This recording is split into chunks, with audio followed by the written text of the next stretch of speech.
The great diversity across world culture shares a common unity of purpose through an overarching virtuous foundation conducive to global economic cooperation and inclusiveness.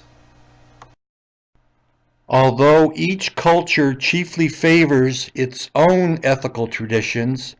the unprecedented introduction of a newly devised grand unified synthesis of the major groupings of virtues and values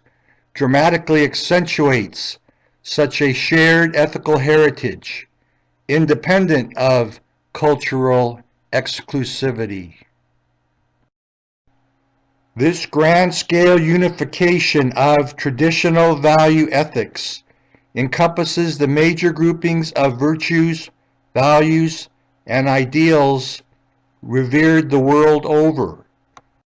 organized as an ascending motivational hierarchy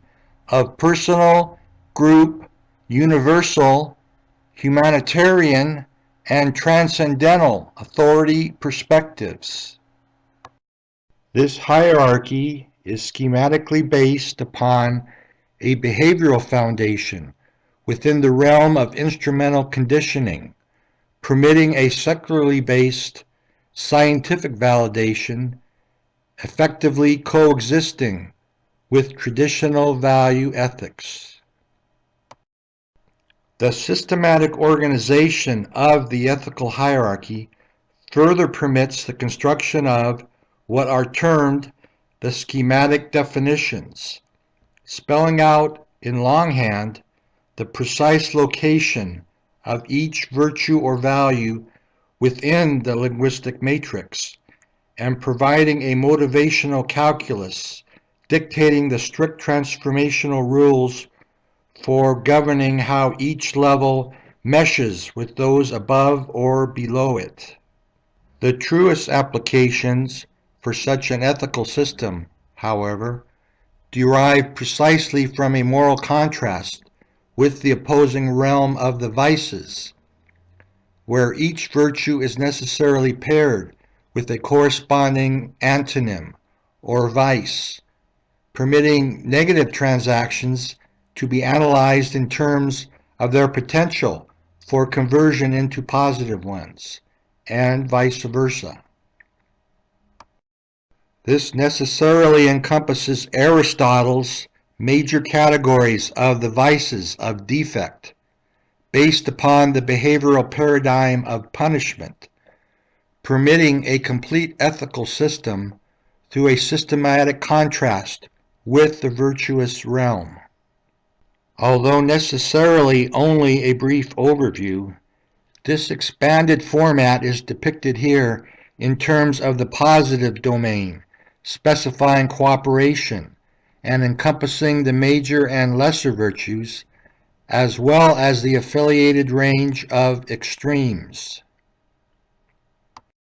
A similar depiction portrays the contrasting selfish domain of defect, encompassing criminality and hypercriminality, aspects crucial to diagnosing the dynamics underlying political corruption and global terrorism. The most effective path to a rationality-based world peace and harmony necessarily entails an evolving truce between the rationally based secular world and the long-standing traditions that buttress organized spirituality. Any singular claims to religious truth must now gradually be scaled back, with none being any more valid than that of any other religion, leading to less hubris-filled scriptural claims and even greater interreligious cooperation in strict competition with a more enhanced and dynamic secular perspective, which will now be the gatekeeper for such a scientifically based brand of ethicism.